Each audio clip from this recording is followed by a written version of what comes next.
வணக்கம். ஜோதிடத்தில் இந்த ராகு தசை, அதாவது 20 வயதுக்குள் அந்த டீன் பருவத்துக்குள் ராகு திசை நடந்துருச்சு அப்படின்னா, படிக்கிற காலத்தில் சிறு வயதில் ராகு திசை வச்சா படிப்பை தந்துடுவார், கெடுக்க மாட்டார். பட் ஆனால் அந்த 20 வயதுக்கு மேல் அது வேலை வாய்ப்பு இதெல்லாம் தேடும் காலத்தில் 20 to 50 வயதுக்குள் ராகு திசை ஒருத்தருக்கு வருது அப்படின்னா, அந்த 18 ஆண்டு காலம் கொஞ்சம் கஷ்டப்படுவாங்க.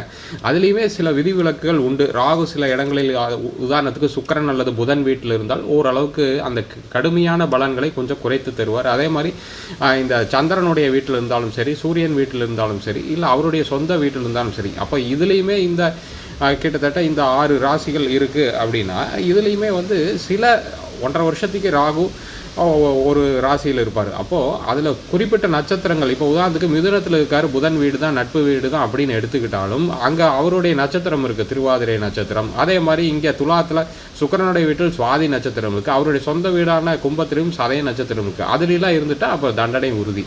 அப்போது ஓகே அப்படின்னு ஓரளவுக்கு ஓகே அப்படின்னு பார்த்தா இந்த மாதிரி இருக்கக்கூடாது. அதே மாதிரி சிம்மத்தில் சூரியன் வீட்டில் இருக்குது, ஒளிகிரக வீட்டில் இருந்தால் கொஞ்சம் கடுமை பலன் இருக்காது அப்படின்னு நினச்சா, இங்கே சூரியன் வீட்டில் மக நட்சத்திரம், கேதுவுடைய நட்சத்திரம் அங்கே இருக்கக்கூடாது. அப்படி இருந்ததுன்னா அந்த வீரத்தன்மை இருக்கும், கெடுதல் பலன்கள் வரும், தண்டனை காலங்கள் தான். நம்ம சேனல் சப்ஸ்கிரைப் பண்ணி பாருங்கள். நன்றி.